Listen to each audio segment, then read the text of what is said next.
Mwaka ndio unakuisha hivyo. Leo ukipata bahati, zungumza na Mungu kwa niaba ya wengine.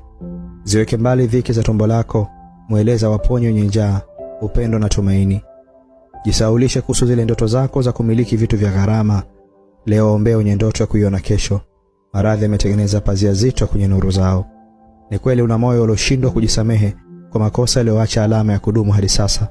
Ila leo waombea wale walioishi uaminifu na mwisho kubaki na kidonda cha kusalitiwa.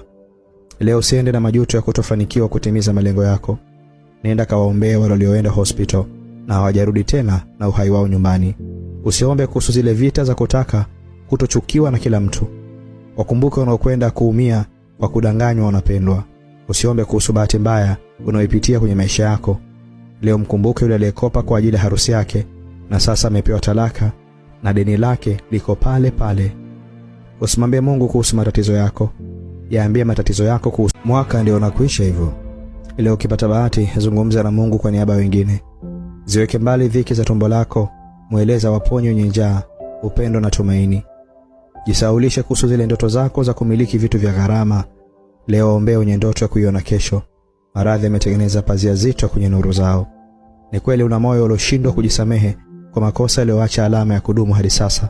Ila leo waombea wale walioishi uaminifu na mwisho kubaki na kidonda cha kusalitiwa. Leo usiende na majuto ya kutofanikiwa kutimiza malengo yako.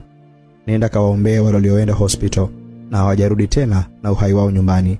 Usiombe kuhusu zile vita za kutaka kutochukiwa na kila mtu.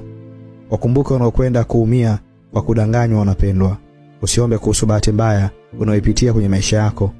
Leo mkumbuke yule aliyekopa kwa ajili ya harusi yake na sasa amepewa talaka na deni lake liko pale pale. Usimwambie Mungu kuhusu matatizo yako. Yaambie matatizo yako kuhusu